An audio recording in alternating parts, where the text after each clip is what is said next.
I grew up in Cuba, and I never thought that Cuba would become a communist country. Many people at that time warned the Cuban that what was going on was a communist takeover, but we say no, that won't happen here. No one even dreamed that. And I see it, the same thing repeating here in the United States now. And I feel very uncomfortable about because I know what is the end of it. And I know that after a while, there will be absolutely nothing that the American people will be able to do. And they will lose everything they own, everything they know. And don't even think that you will be even safe inside your own house, because you won't be. They will come and get you wherever you are. They will take your arms. They will take everything, and your way of life, everything. And you will be just a pawn of the state.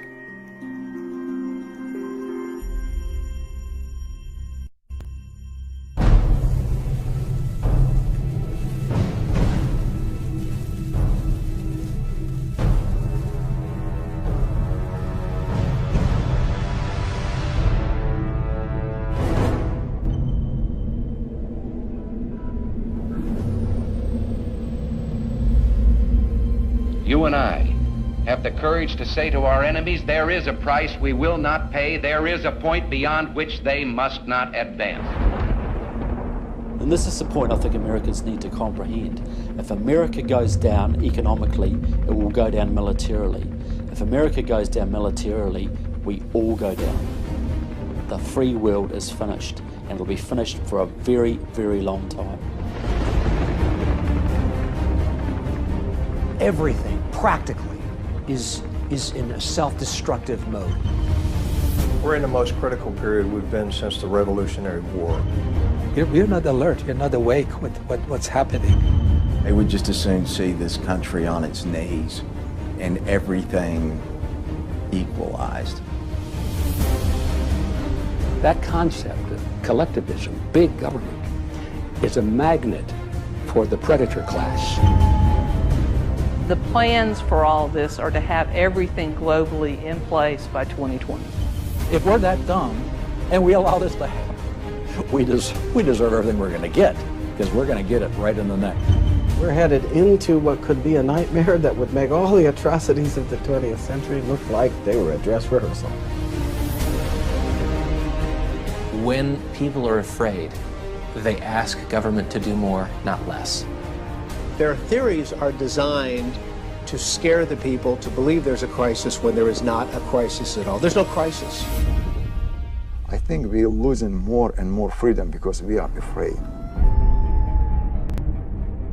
The left wants you to believe that catastrophe is always just around the corner. And the only way to avoid it is to do exactly what they say.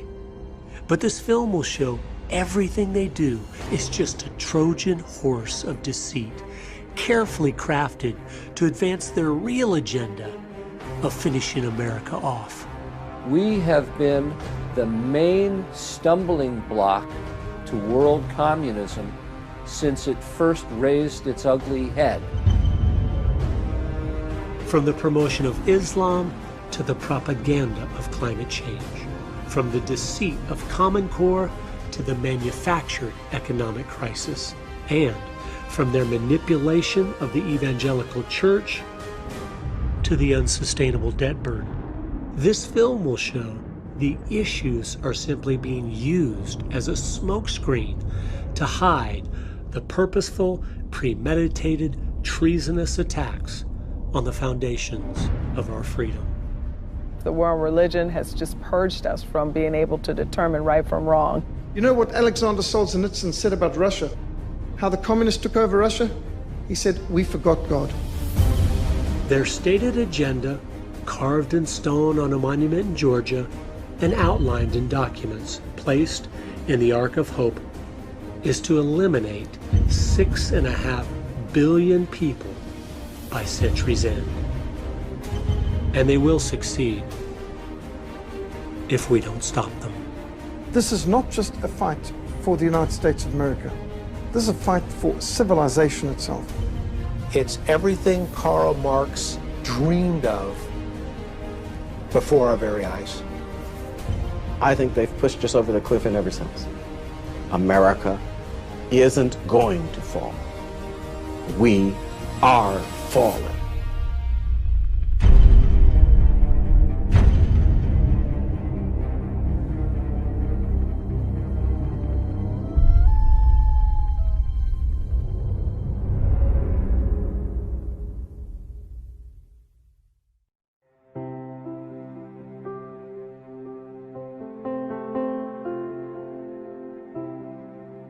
In 2007, I was a state representative, and I had no idea the things I would discover about why America was collapsing from within would motivate me to take my life savings and make a film. And I had never made a film before. During the 2 years it took to finish the project, my children prayed daily that it would win the largest single cash prize film festival in America, which in my thinking was a mighty tall order. But of course, it wasn't for God. The 2010 $101,000 grand prize for Best of Festival goes to Agenda!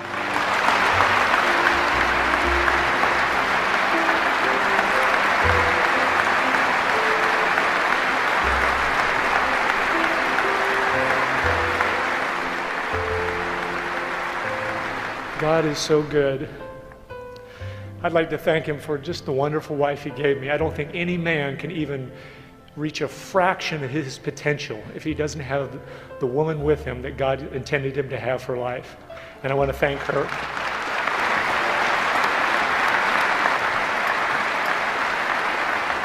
Kids, I'm giving this to you so you always remember God does answer prayers. Thank you so much.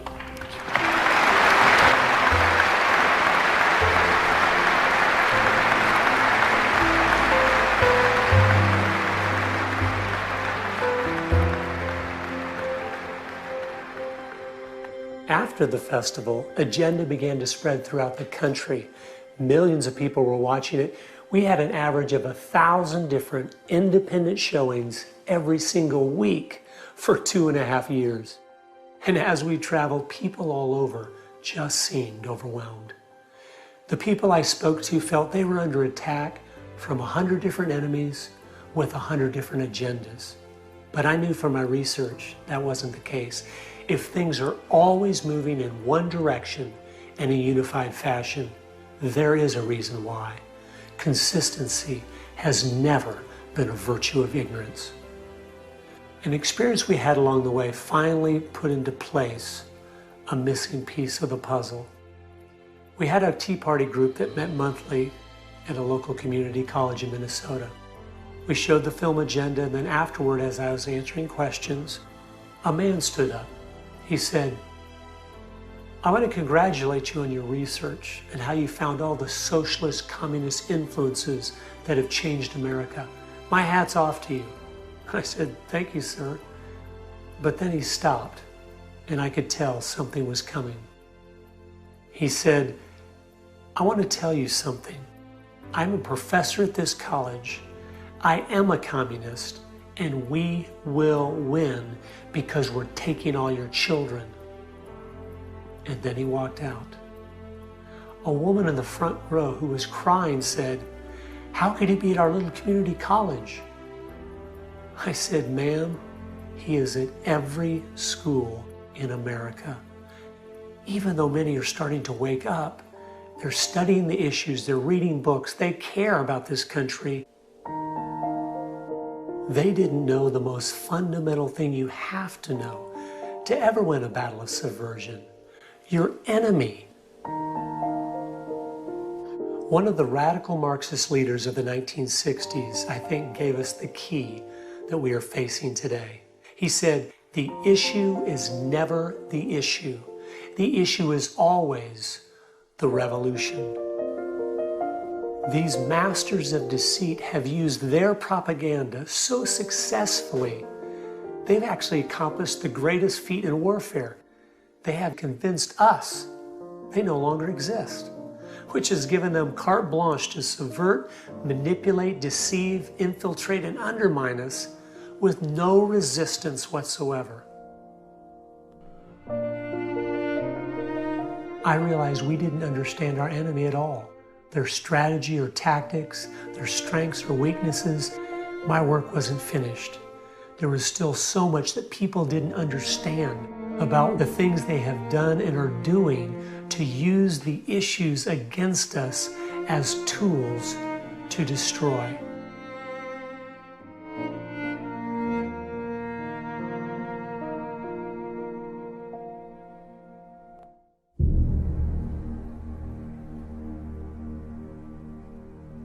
"2,500 years ago, in his masterpiece, The Art of War, Sun Tzu wrote, 'If you know yourself, you will win the battle 50% of the time. If you know your enemy, you will win 50% of the time.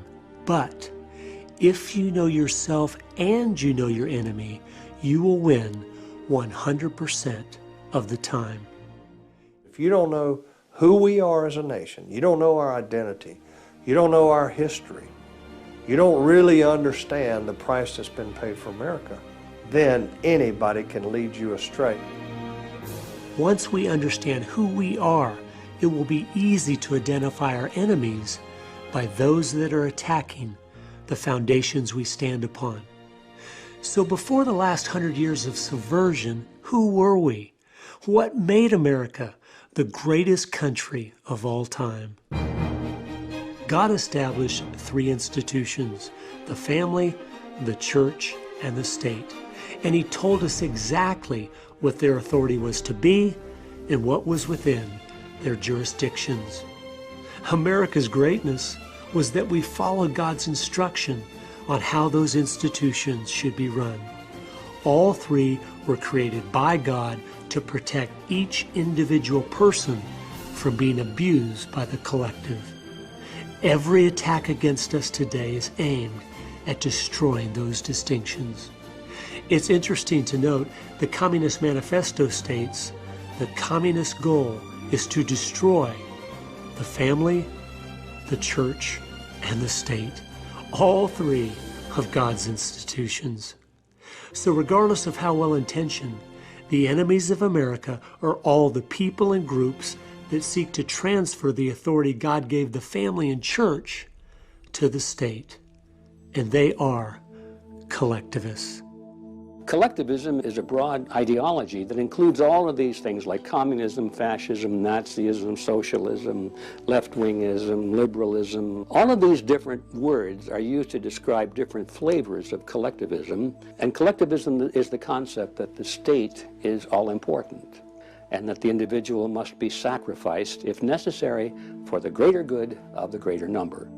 Unfortunately, the end of all collectivist schemes is a government that takes care of its citizens from the cradle to the grave, and that is Marxism.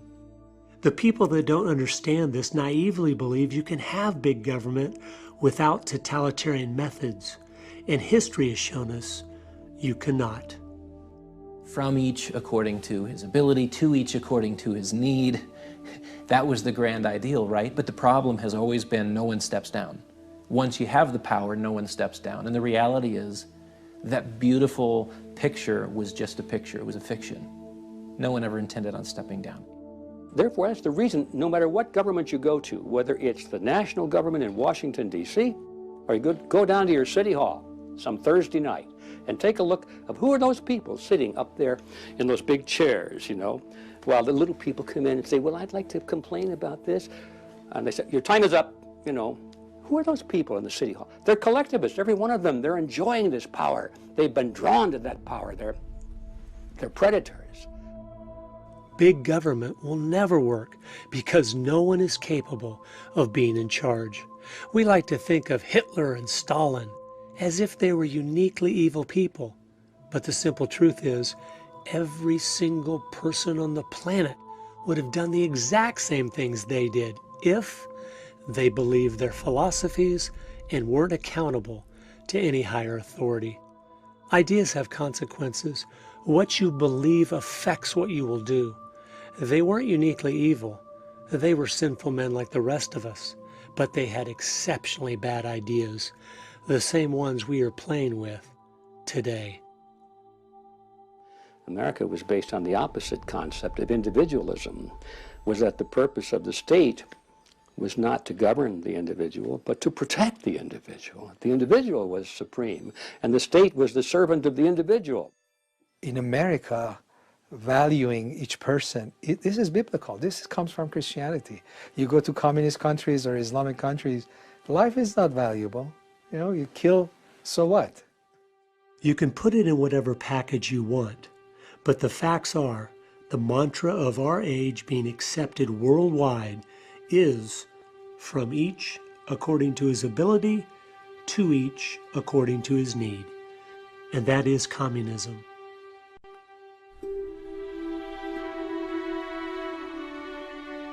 It's not the case that the Cold War is over, or to put it another way, it's not the case that the West has won the Cold War.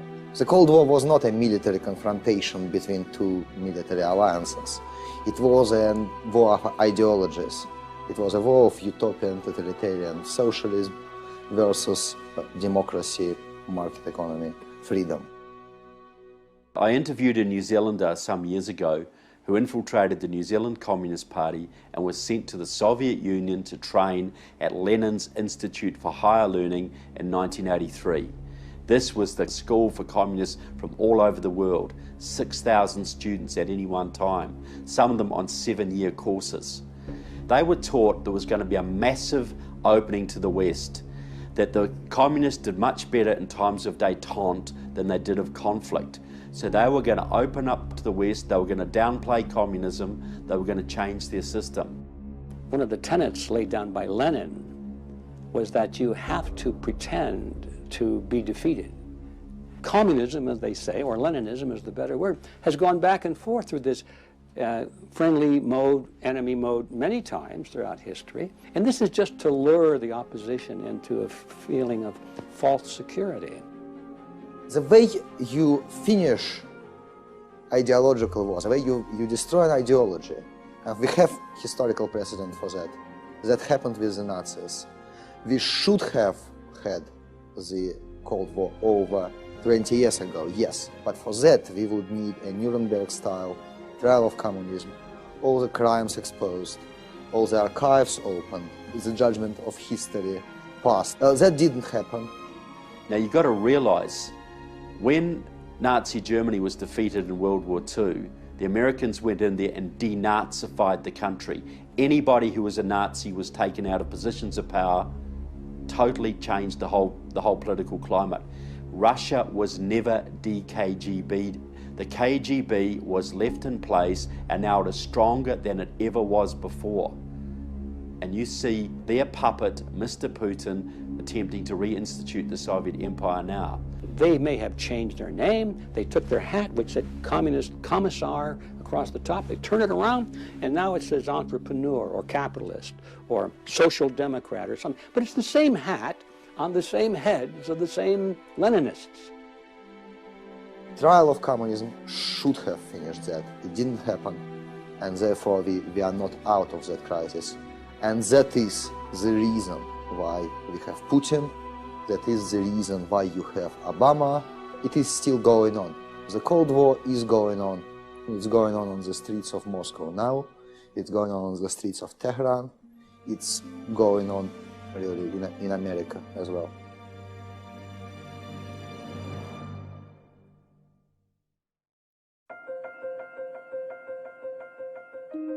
Let me give you, if I might, an example. They have a particular program they want to implement, and they go in and they ask for everything. They ask for everything, and they're aggressive about it. They push ahead. And so they push until they get opposition, starts to build up against it.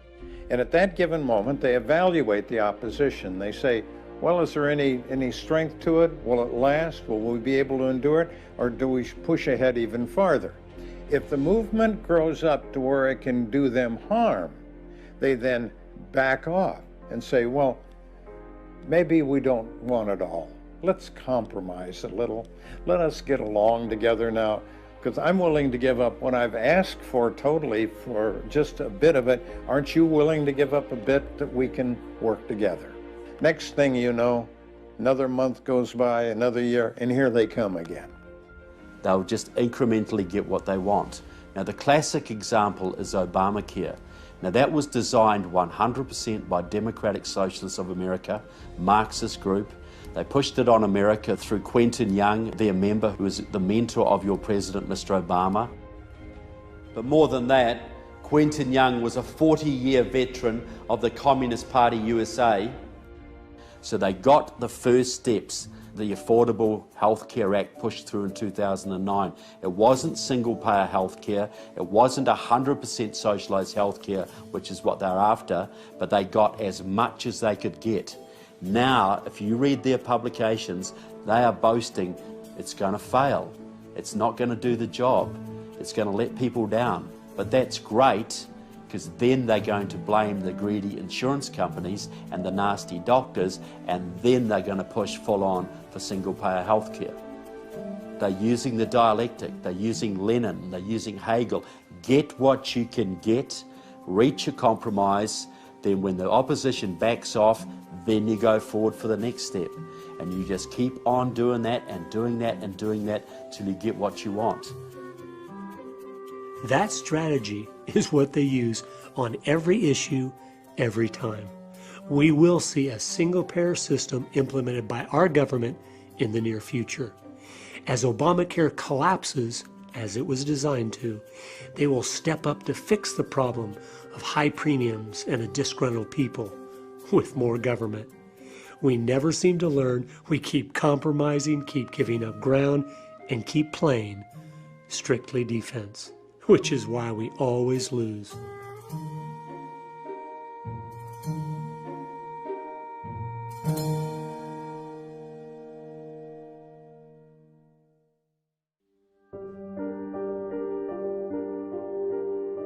We are in a dependent state, and when you go to the voting booth, you get to vote your self-interest. So, real issue, a real concern when you don't have a voting base with some skin in the game, as much to lose as to gain.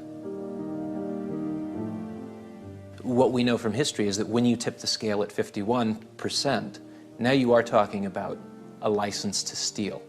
You're talking about that 51% tyranny that de Tocqueville was so concerned about. The democracy, for all its benefits, the main challenge is you get to the point where you have a 51% tyranny. I think that it's underappreciated in our society just how extensive the damage of the welfare state is. And I think that when you look into the heart of the liberal and what they do to our society in the name of social justice or in the name of equality, it's evil will. When a government is working as hard as possible to create dependency in their citizens, you know that their real aim is to eliminate freedom, because no man is truly free that is unable to provide for himself. The dollar in America today, it takes 98 of them to buy what $1 did in 1913 when the Federal Reserve System was enacted into law. That is theft. The fifth plank of the Communist Manifesto is to create a central bank. Ours was created in 1913 and is called the Federal Reserve. You say Federal Reserve, and I think most Americans think that's part of the government.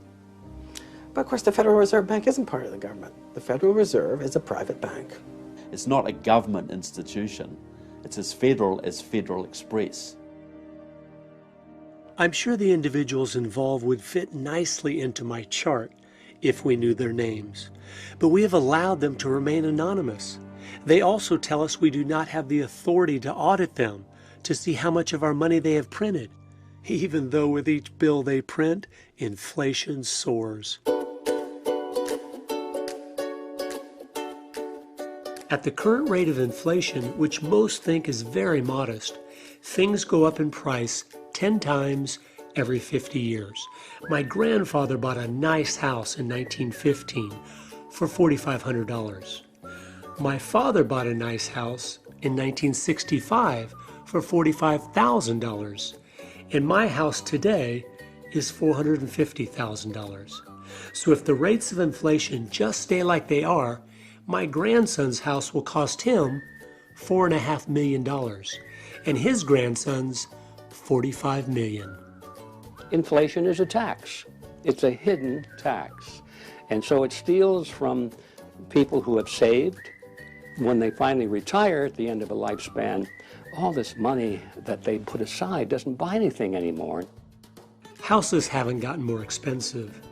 The dollar has just lost 97% of its value over the last 100 years. 1 ounce of gold would buy 300 loaves of bread 2,000 years ago, and an ounce of gold today will buy 300 loaves of bread. Prices rarely change. What's happened is the Federal Reserve has been quietly stealing our wealth while we believe their lie that inflation is normal. It wasn't normal for the first 6,000 years of Earth history. It magically started in America in 1913. Our economic system today is based on Keynesian economics. John Maynard Keynes is the father of it. If there is any doubt to the purposefulness of our economic situation, listen to this. He said, quote, "By a continuing process of inflation, governments can confiscate secretly and unobserved an important part of the wealth of their citizens." Lenin was certainly right. There is no subtler, no surer means of overturning the existing basis of society than to debauch its currency. The process engages all the hidden forces of economic law on the side of destruction, and it does it in a manner which not one man in a million is able to diagnose, unquote. The second plank of the Communist Manifesto is to implement a graduated income tax. Ours was placed into law in 1914. If you establish a tax that is based on the government's power to determine what percentage of your income it's going to take away from you, how much of your income does it control? Well, that means the government controls 100% of your income. If that is the situation, you are no longer a free person. You are a slave, and you live on an allowance from your government. When Ronald Reagan came into office, the top tax rate was 70%. When he left office, he had cut it down to 27%. During that same time, revenue to the government doubled. The lie of the left is that increasing taxes on the rich will help stimulate the economy, and nothing could be further from the truth. It's all a strategic part of the plan to create more dependency.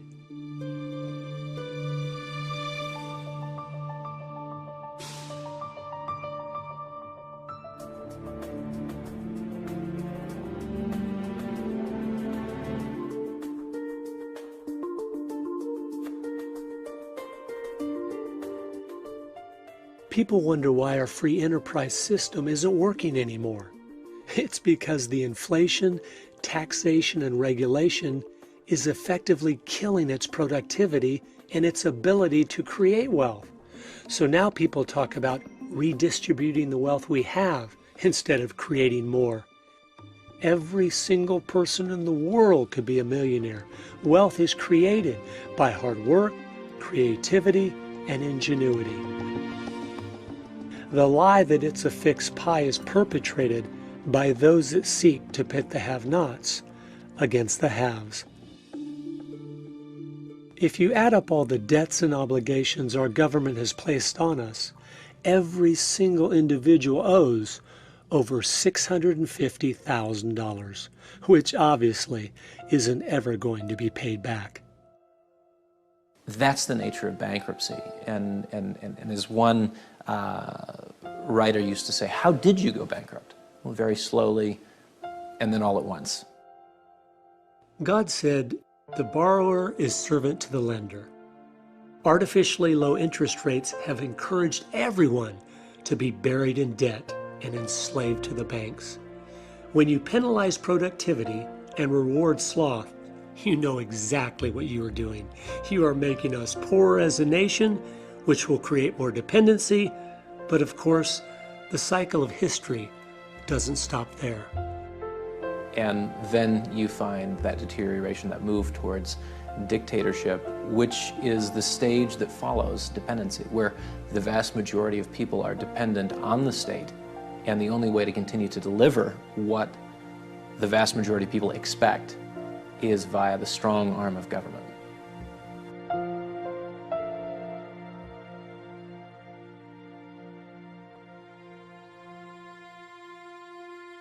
If you look at how do you change society, well, one of the things you obviously do is you go after the next generation.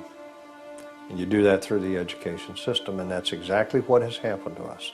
The Marxist movement in America has done exactly that. The education system establishes the direction for the future. It sets the hearts and the minds, the perspectives of the next generation. Everybody knows how important it is. They know that if they can get control of our children and they can pump their ideology into these young, hungry brains, they virtually can have them captive as prisoners for life. And you're doing it all under the banner of being internationally competitive, or college ready, or career ready. So the euphemisms hide the actual intent. The father of global education, Robert Mueller, was the Assistant Secretary General of the United Nations and the creator of the World Core Curriculum. He said the goal was, quote, to promote growth of the group idea so that group good, group understanding, group interrelations, and group goodwill will lead to group consciousness, unquote.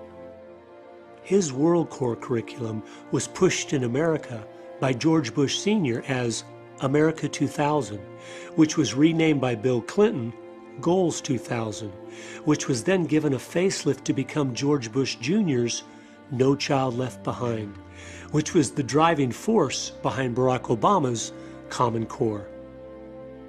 It's all the same thing, Republican or Democrat, progressing down the same road of complete brainwashing. Since John Dewey, the entire focus of education by the elites has been to, as quickly as possible, move the children to a collectivist mindset.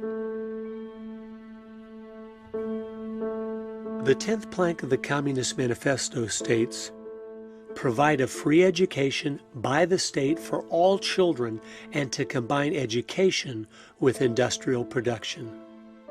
Bill Gates has teamed up with the United Nations to build the model that will have our schools simply be a tax-paid training ground for corporate America. In the end, most of this tracks back to people who would benefit financially from a more government-centric economy because they're at table. They're already political players. They don't want to worry about competition. Not only is competition eliminated, but employees are created. The type that would be content to work 60 or 70 hours a week in a dead-end corporate job that just paid enough to survive. Traditionally, Americans would have had no interest in that. They would have wanted to use all the individual talents and abilities that God had given them. They wanted to do 100 different things in their life. Invent things, start new businesses, change the world. And the elites didn't want any of that, so it had to be destroyed. It's like we're going after Marx's vision and at the same time making it impossible as well, because the mind arson necessary to get an amenable voter means that the wealth that you're planning on redistributing is really gone. You just don't know it yet. Just as I was beginning to dig in, I realized I was making a big mistake. The temptation on all these different issues is to not accept the reality of how things really are.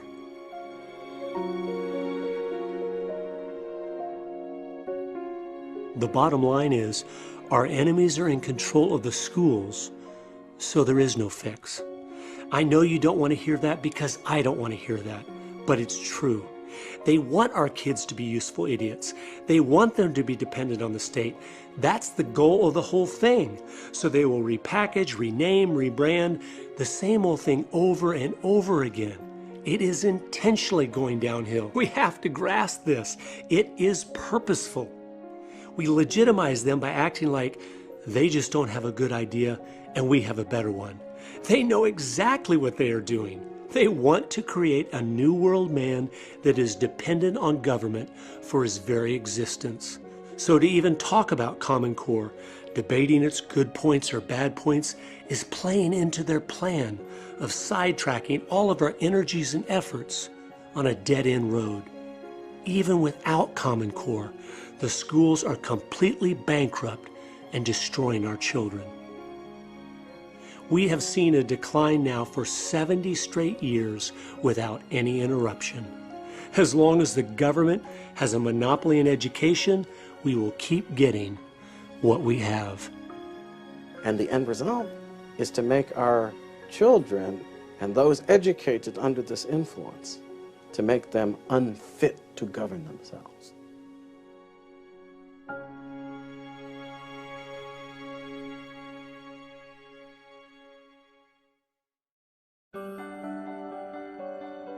We wonder why it's hard to get a good candidate anymore for President of the United States. Well, let me show you how education affects politics. In 1980, there were approximately 40% of Americans that were conservative, 10% liberal, and 50% undecided. And since even our numbers show that they are capturing 85% of our young people each year through the educational system, this is how it plays out. In 2012, America was divided at 30% conservative and 30% liberal, with 40% undecided. By 2028, it will be 20% conservative, 50% liberal, and 30% undecided. And by 2036, only 20 years from now, it will be 10% conservative, 70% liberal, and 20% undecided. This is simply demographics, and there is no quick fix to change this. 2016 is the last election in my lifetime where it will even be possible to get an actual conservative elected.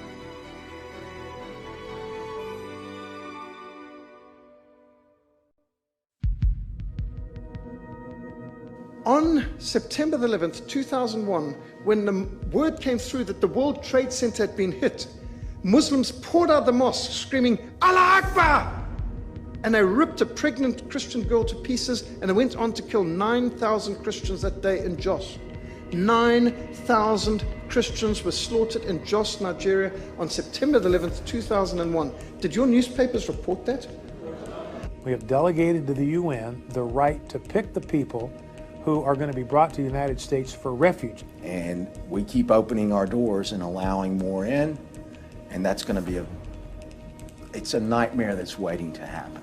And what they have done, virtually without exception, is they have selected Muslims to be refugees to America.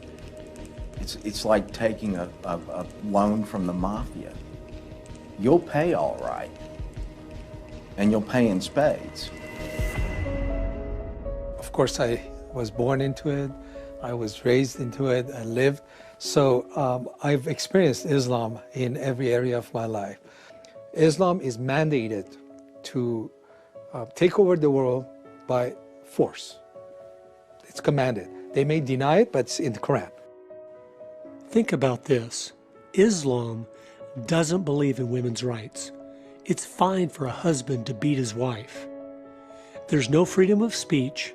Any who disagree are executed. Homosexuals are stoned to death. Pornography and alcohol are punished with a beating.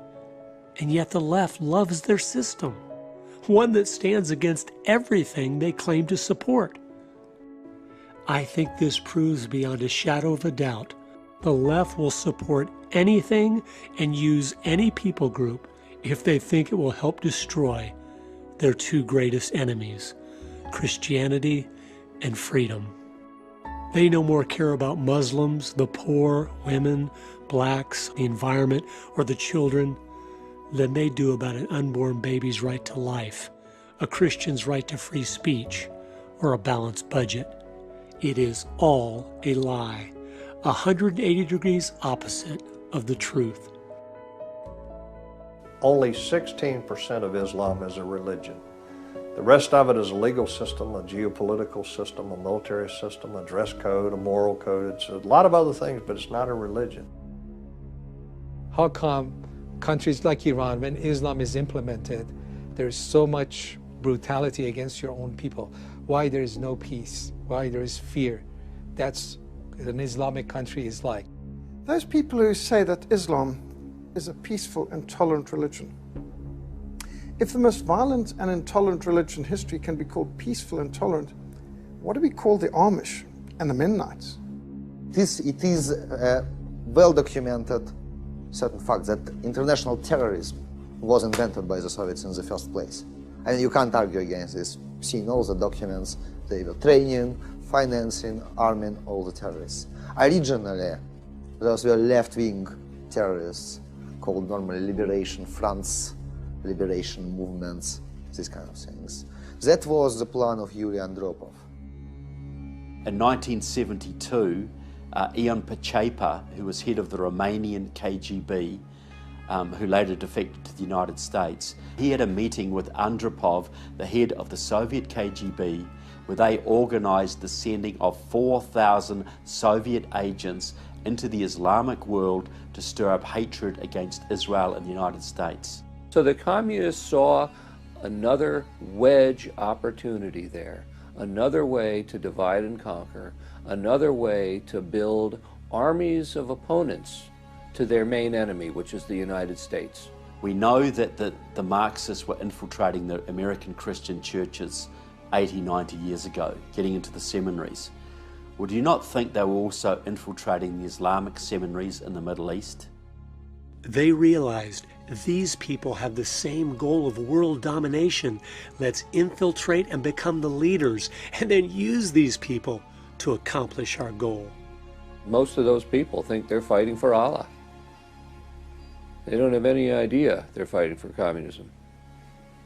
The AK-47 seems to be a symbol of the Muslim terrorists.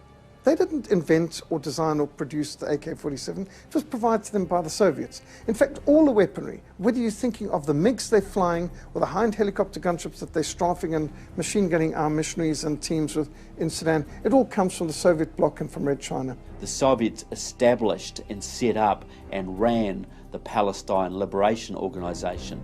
Today, the Taliban in Afghanistan is as much Maoist as it is Muslim. A few years ago, in 2006, Pavel's mentor, Alexander Litvinenko, a Russian KGB agent who had defected to the West, was poisoned by Putin with radioactive plutonium-210. He revealed before he died in London that the terrorist attacks against Russia had been done by the KGB, so they could blame it on Muslim terrorists to make it look like they were opposed to radical Islam too. He also revealed before he died that the #1 man in Al-Qaeda right now was trained by the KGB. And it is a fact that he's a Russian agent. The real reason why Alexander was the first target for assassinations was precisely because he was talking about the connection between Moscow and Islamic terrorism. Stanislav Lunev was the former deputy head of Russian military intelligence. He said to a friend of mine, if radical Islamists ever let off an atomic bomb in an American city, don't believe it. It will be us. It will be the Russians using radical Islam as a cover. If you study modern-day terrorism, you will realize immediately the leaders of Islam are in it for the same reason the communist leaders are communists, for power and control. Islamic leaders aren't blowing themselves up for the cause any more than communist leaders are voluntarily sharing the obscene wealth they have stolen from the working class. Communism and Islam are twins. Even people in the government, most of them Their goal is not Islam. The goal is to keep the power at any cost. You might say that when they win, that the communists and the Islamists will fight amongst themselves over our bodies, and maybe that will happen. But that's a little bit too late for us, isn't it?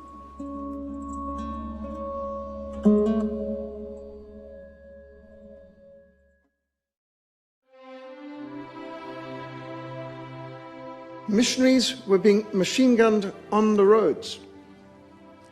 Red Cross ambulance workers were being killed. And what was absolutely scandalous is this was not only being funded by the Soviet Union and Red China, but by the World Council of Churches. The World Council of Churches was taking money from members in National Council of Churches in America and across Europe and putting that into what was called the Program to Combat Racism. Nice name, but it was funding terrorism, and they were murdering missionaries, and that's what we were fighting against.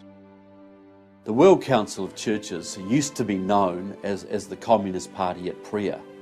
It's a centralised body basically controlled once by the Soviet Union and now dominated by the Russians through the Russian Orthodox Church, which is totally controlled by the KGB, has been for years.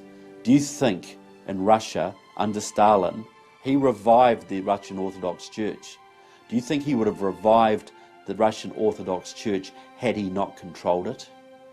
Had he, this is an avowed atheist, living in an atheist system dedicated to the destruction of religion, but they revived the Russian Orthodox Church because they knew they could use it as a tool under KGB direction to influence other churches all over the world.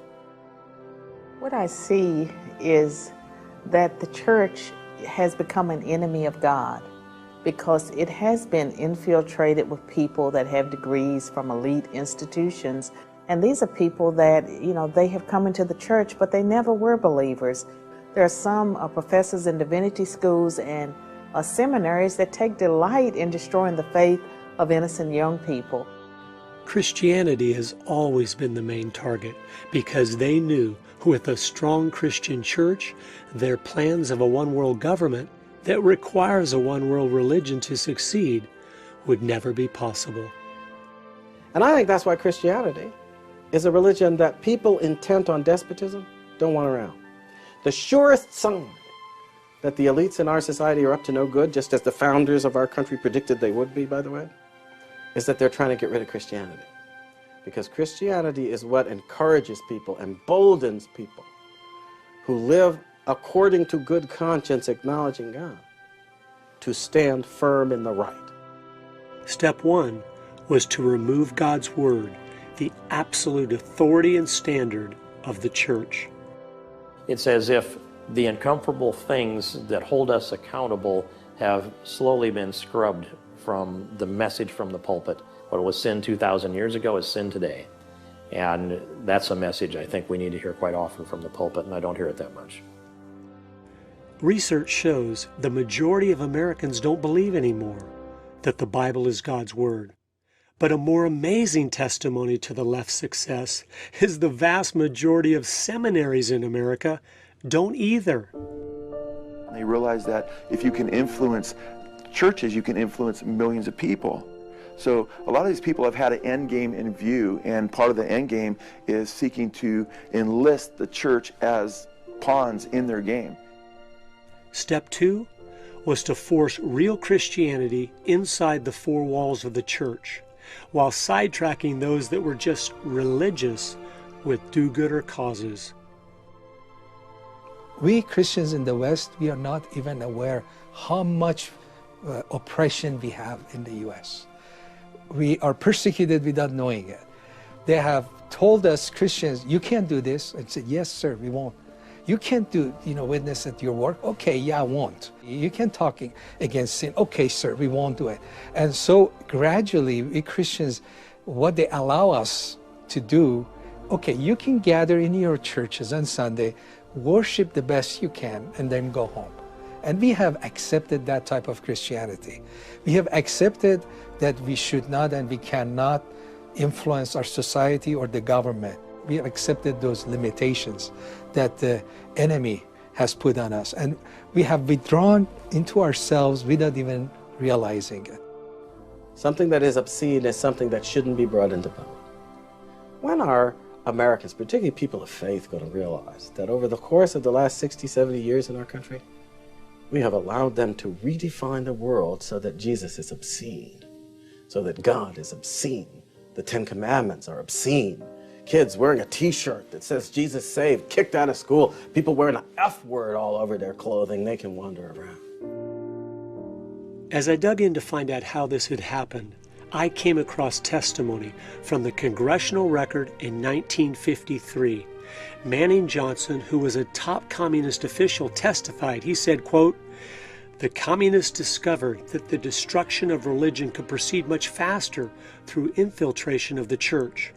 It was determined that with only small forces available, it would be necessary to concentrate communist agents in seminaries and divinity schools.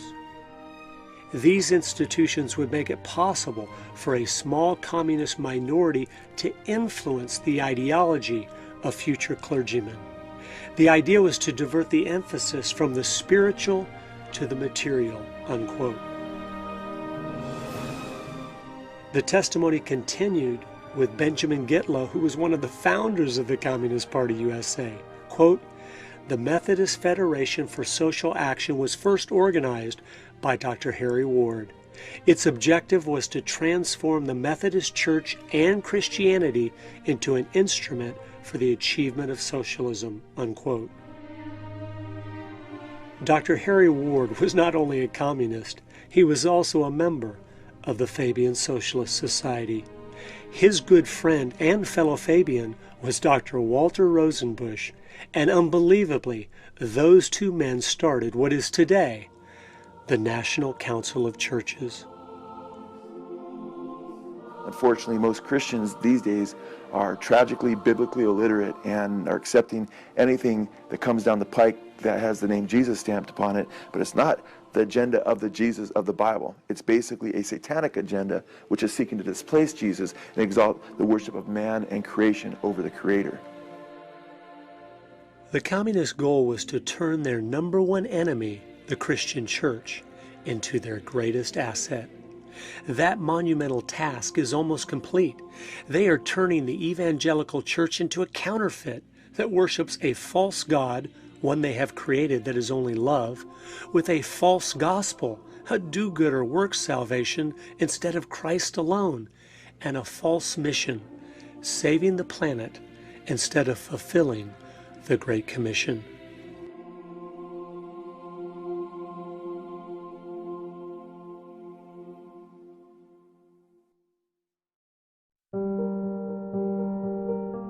You go back to the fall of the Soviet Union.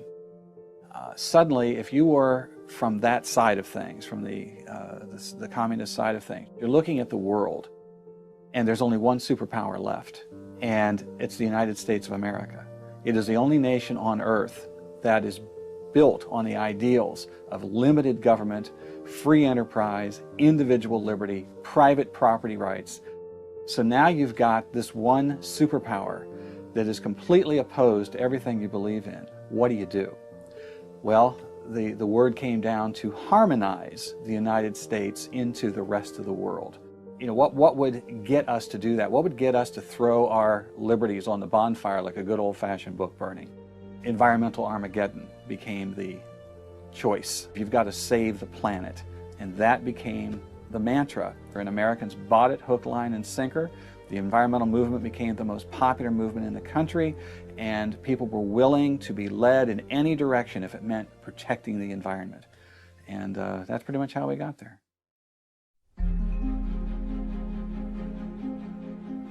We have to do something, they say, because we're destroying the planet, the Earth has a fever, we have to do something. And that, if it were true, would be a legitimate argument, right? But if you're screaming fire in a crowded theater, then it's a wicked argument to make when there's no fire at all. You're just trying to move people.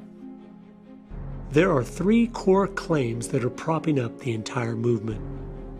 In Michigan, they've done some wonderful studies at the university level, illustrating the fact that when you increase carbon dioxide plant life grows wildly. If you Google optimum CO2 concentration for plant growth, those plants, which all life depends on as their food source, you will find that it is 4 times the present level.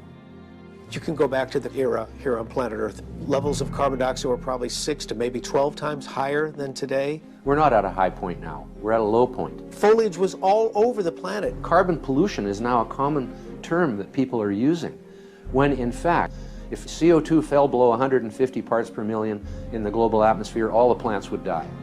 And then what would we eat? There wouldn't be anything left to eat but rocks at that point. Frost and ice are the enemy of life. You come from the tropics into the temperate zone and then the Arctic, you lose 99% of species biodiversity. Which means that quite the opposite of what the alarmists say, global warming won't lead to more extinctions. It will lead to protecting more species from extinctions.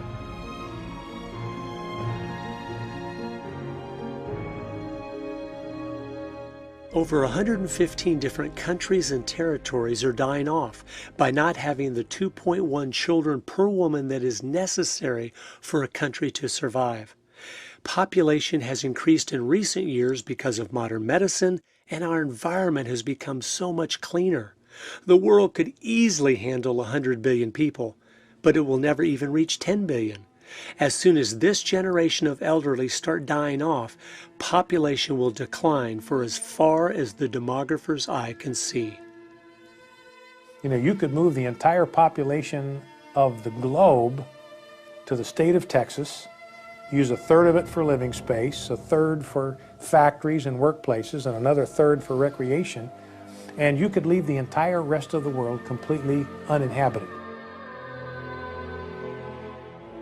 You don't have to dig very deep into the key people and groups involved for it to become crystal clear why they continue to promote these lies. Karl Marx really got the entire modern environmental movement rolling. It's well documented. In fact, you can go back to 1883, a paper that was written by Frederick Engels and Karl Marx, Dialectics of Nature. They talk about global cooling. They were trying to scare people into believing that mankind's pollution was going to put the Earth into a free fall temperature-wise, and there would be no life whatsoever. Ray Lancaster studies at the feet of Karl Marx and comes up with a saying that is really, I mean, it's at the heart of the environmental movement today. Humans are the insurgent sons of nature. Interestingly, Ray Lancaster had a disciple who was named Arthur Tainsley. Arthur Tainsley coined the term ecology. The word ecology was essentially fashioned by a disciple of Karl Marx.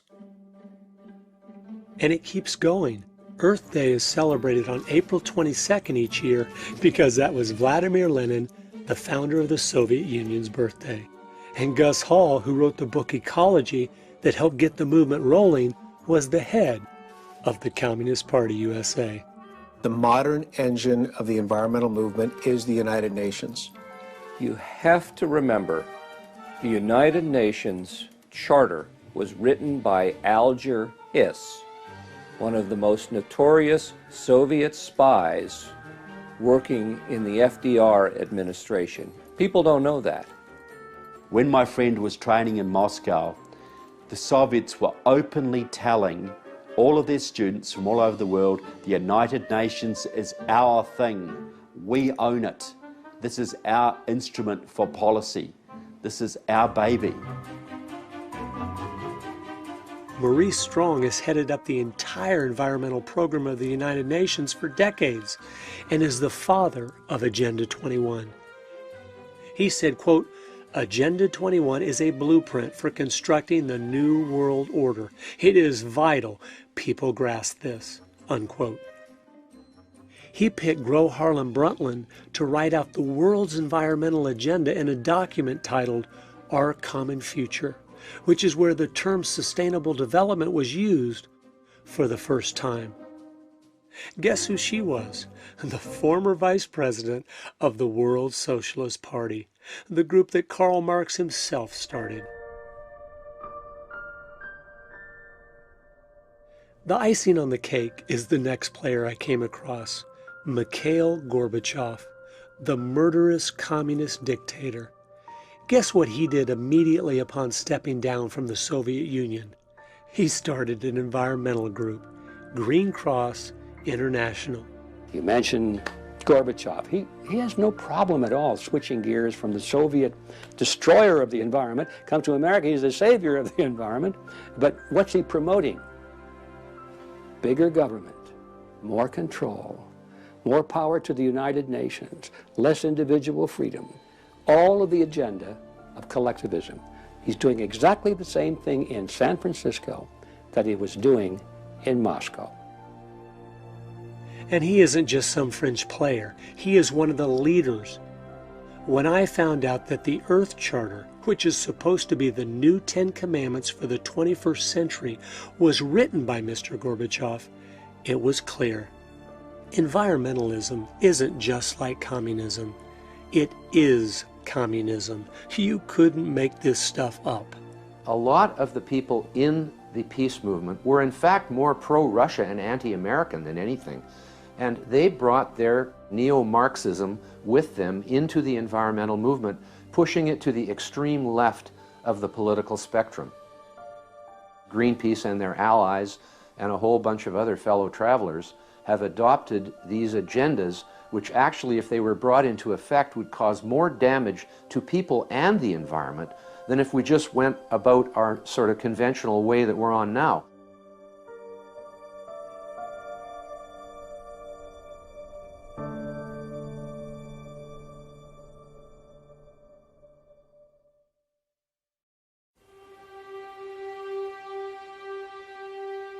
In 1995, the Marxists, Democratic Socialists of America, 7,000 members, Gramsciist communists, they believe in revolution through infiltration, they took over the AFL-CIO. They took over the American Labour Movement, and they put their member, John Sweeney, in as president.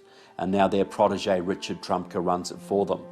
What they did, they then took over every single major labour union in the country, and that leverage enabled them to take over the Democratic Party. Because there's hardly a Democrat at any level in this country, from county commission to federal, who doesn't owe his job to the unions for money, for manpower, for get out the vote, even for vote fraud. They mounted a purge at the higher levels of all the Southern Dixiecrats, the conservative Democrats, the moderate Democrats, and now the Marxists, through the unions, have completely taken over the higher reaches of the Democratic Party.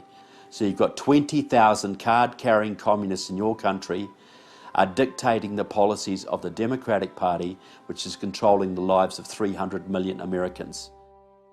If this is hard to believe, I encourage you to go to the Communist Party USA's People's World or the Democratic Socialists of America's Democratic Left, and you will see every single issue they are promoting today will be the exact issues the Democrats will be putting on the floor of Congress tomorrow.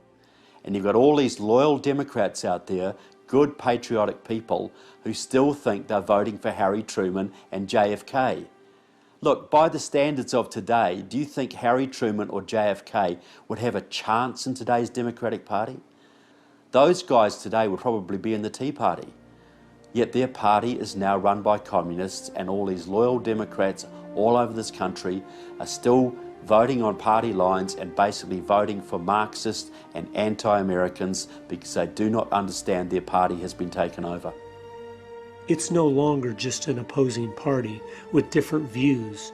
It is our enemy working as fast and furious as they can to finish the quiet revolution that started over 100 years ago. And that is why every issue is being used against us as a weapon to destroy.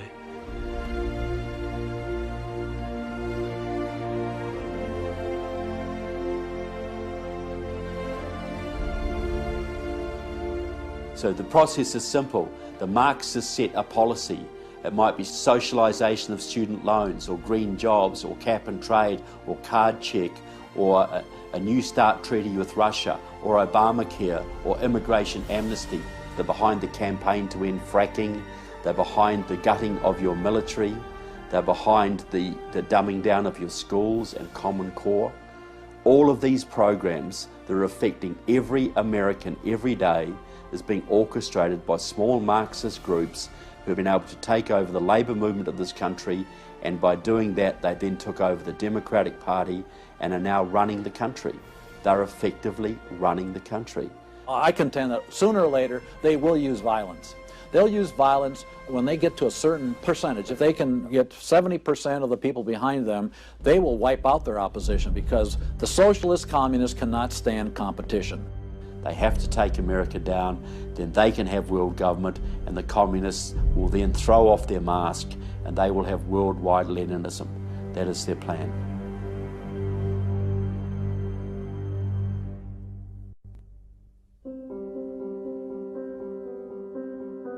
Like my pastor, he spent 5 years in prison.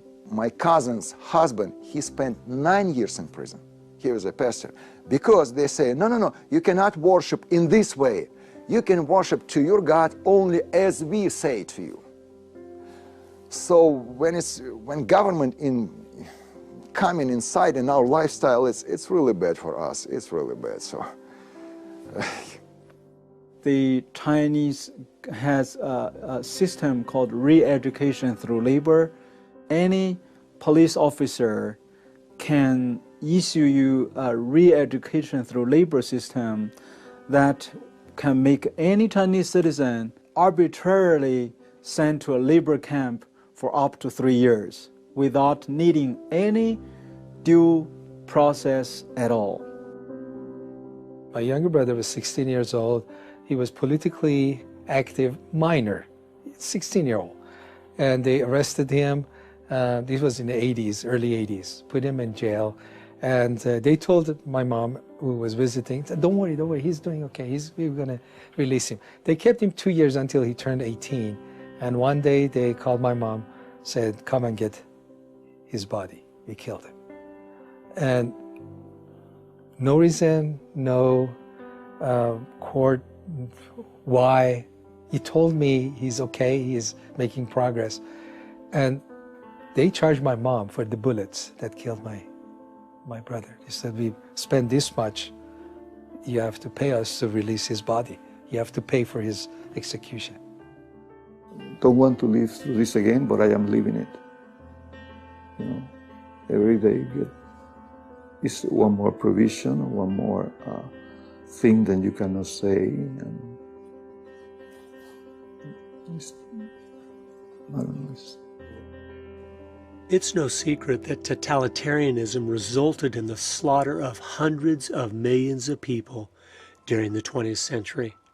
But what most people don't realize is that the environmental movement is now setting the stage for the slaughter in this century of billions.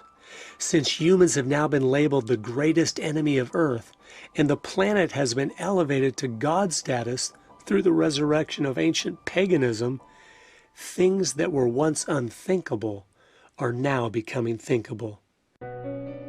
If you don't think there's a religious element to this, they have made an exact replica of the Ark of the Covenant from the Bible to carry Mr. Gorbachev's Earth Charter. And people literally are worshiping it, praying to it, and placing gifts before it. And if you think this new paganism won't include things like human sacrifice, think again. Just during the 8 years of Obama, the child sacrifice worldwide through abortion has exceeded 320 million babies, the entire population of the United States. Under the new Agenda 21 movement, we've been demoted. We are now below the earth. And if we are less than the earth, then there is no tyranny against man that cannot be justified under the premise of protecting the environment. Honest environmentalists will all tell you, well, a good number would be, no, we have 7 billion now. They won't say a billion, they'll say probably a few 100 million. Okay, then you ask them, how are we going to get to that number? How are we going to get to that number? And they look at you with a blank look. Because abortion and sterilization isn't going to get us there, so how are we going to get there? And then I will always ask them the question, You want a war? Will a war work for you? How about a plague? Will a plague work for you? How about starvation? Will starvation work for you? And you know, in the back of their mind, they're thinking all those things will work for them, because there's no way you're going to reduce that many people on the planet to get it to where they think it's sustainable. And of course, at the same time, they're thinking, and I'm going to be one of the chosen ones who will be allowed to live.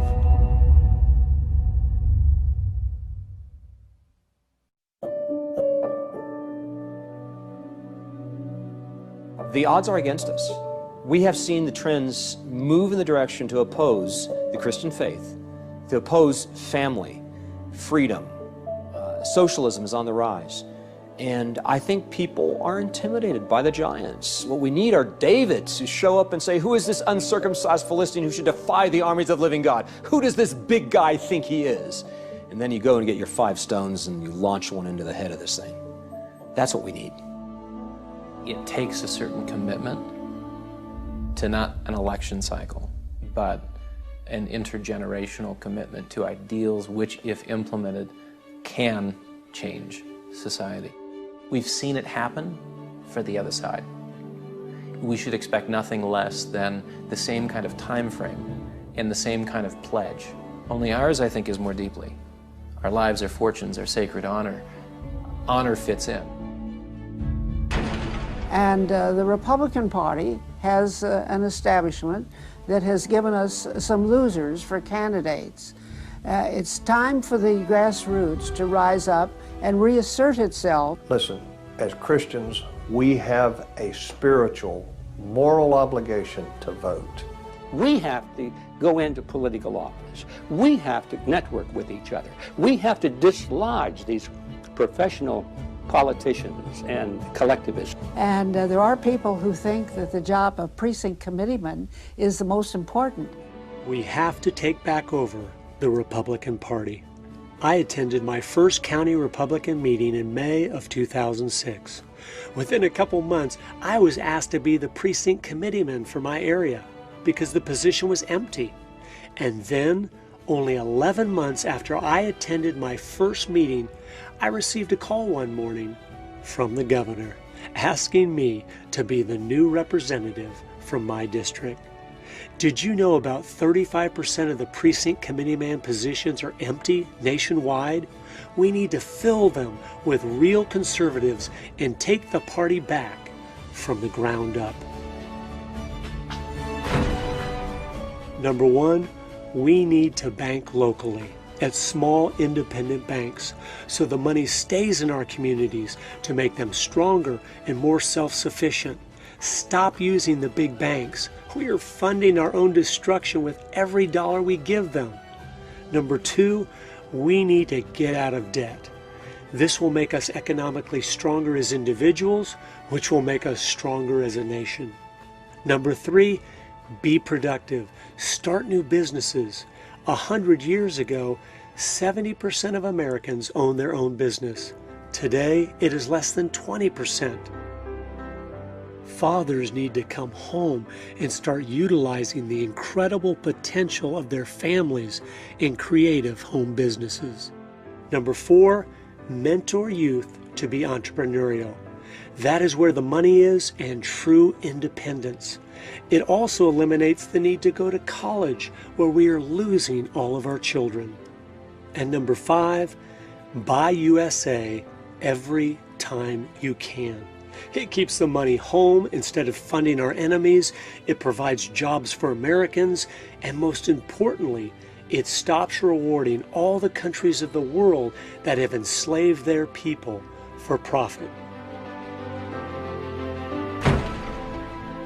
Well, I think the worst thing that a Christian can do today is send their children to these cesspools we call schools. They're not public schools, they're government-run schools. At the end of the day, the curriculum is secular humanism, and it conflicts with what that child may hear Sunday morning and Wednesday night at Bible study. So we set them in an environment of absolute confusion, and then they have no determinant for a right and wrong. And this guarantees that a socialist, humanist, totalitarian approach to life will always emerge victorious, generation after generation after generation, until parents step in and say enough. until a few of us stand up and say, we're tired of losing. We're not going to play this anymore. And the only way you're going to reverse the trends is if you start interjecting a biblical worldview back into the hearts and minds of our youth. The Bible says to bring them up under the nurture and admonition of the Lord. The scriptures tell us that we'll give an account for everything, especially for the stewardship of our children. It is a father's responsibility to make sure each of his children understand the world around them, so they aren't deceived by every clever-sounding lie that comes along. And I think the direction we ought to move as a culture is to the point where we essentially disband the entire educational infrastructure. And if we're going to collect tax dollars for education, then we say to parents, here are the education dollars that we have devoted to your students' education. It's yours. So if you want to enroll your child in a homeschool, if you would like to enroll your child in a private Christian school, education dollars follow the student to the school of the parent's choice. All efforts to reform education should be focused on one task: implementing a voucher system to break the government's stronghold. This would eliminate virtually overnight Common Core, failing schools, the promotion of immorality, the environmental propaganda, and the anti-Americanism, which is now the bedrock of the K-12 program. We can no longer sacrifice our children on the altar of convenience. Number one, we need to demand of our representatives that they stop the UN from putting all displaced Muslims worldwide in America. You know, there's 56 or 57 countries that make up the Islamic Conference.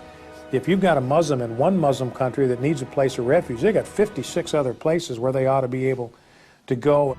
Number two, we must be sharing the gospel with those who are already here in America, praying that they will get saved and go from being a threat to us to our brothers and sisters in Christ. If you want to reach out to Muslims in America, reach them early and reach them with love. In Islam, there is no love. That's the weak point of Islam. If you want to invade Islam, that's their weak point. Because Allah in Islam has 99 names and not one is love. There is no commandment to love and forgive one another. So when you love people and you love one another and you love God, you are piercing the darkness of Islam in a major way. Number one, we need to expose the lies. Everything they preach is a lie. America is the cleanest country in the world and always will be, as long as we are free. We have cut our pollution in half since the 1970s, even though our population has almost doubled. We aren't the problem, we are the solution. Number two, hound federal officials to get us out of the United Nations. The world's entire environmental agenda is seeping out of this Marxist cesspool. We need to abort its influence in America before it's too late. Number three, get involved in protecting private property rights at the local level. Work to remove from office anyone that doesn't offensively fight for property rights. If you don't have property rights, you don't have any rights at all.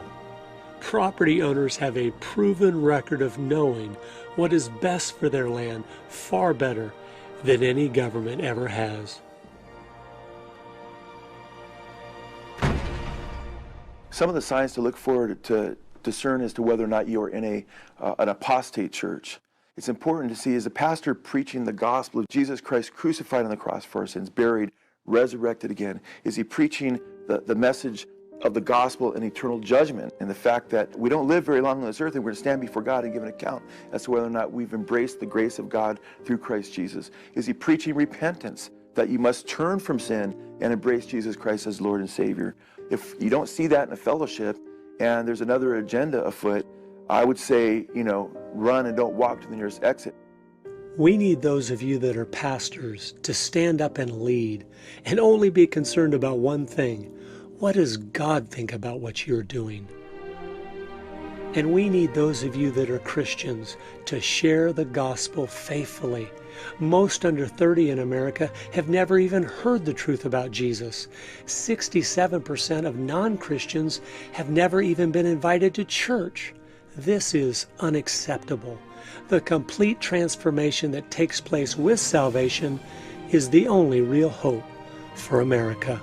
I think it begins right at home, in your own heart, in your own mind. Reform takes place there, and then it begins to work its way out. The multiplication which occurred, the revolution which occurred in the first century, was a revolution of individuals' hearts. And you began to see this mushroom effect that took place in individual homes only because individuals were changed. And then communities changed. And then the world was radically altered for the good as a result.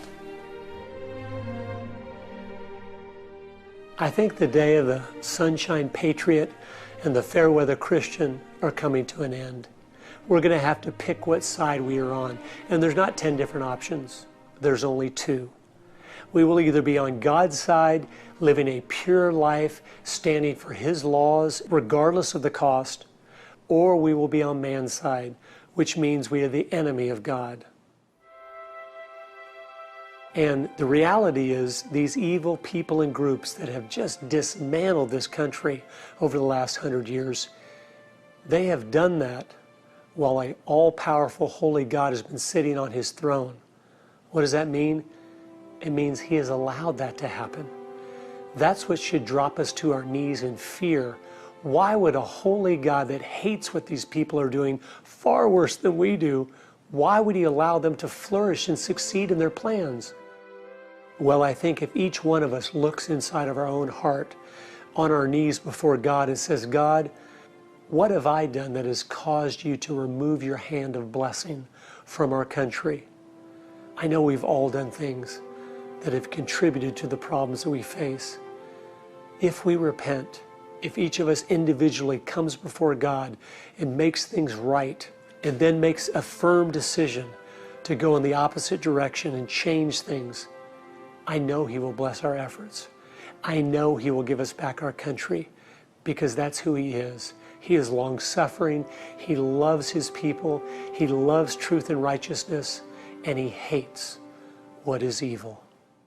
I ask you to join with me and my family and commit to pray for our country, for our children and grandchildren, for the generations that are to come, that we will do everything in our power to turn them back to God's Word, to His principles, to His way of doing things, which always brings blessing. And I think as He sees that repentance, He sees that true desire to love Him with all our heart, mind, and strength, He will step in and crush our enemies, the ones that right now seem to be in control of almost everything. Just like I told my children at the festival, God does answer prayers. He can save our country. There's nothing that is lost that cannot be found by the power of God. There's nothing that is hurtling through the abyss that cannot grow wings and soar to the heavens by the power of God. You shall mount up on wings like eagles. You shall run and not be weary. And I think that that's true of our country. And in our case, we won't be discovering something or finding out, we'll be rediscovering. We won't have to wander about in foul and distant places. We just have to go home. We have to go home to the heart of faith. We have to go home to the true spirit of liberty. We have to go home to that reverent love of God which triumphs over every fear. And we'll find America again. Isn't that beautiful? You come home to God, and there you will find America. And that's what we've got to do now. And that's why I'm optimistic, because God can save our country, but He won't until we ask.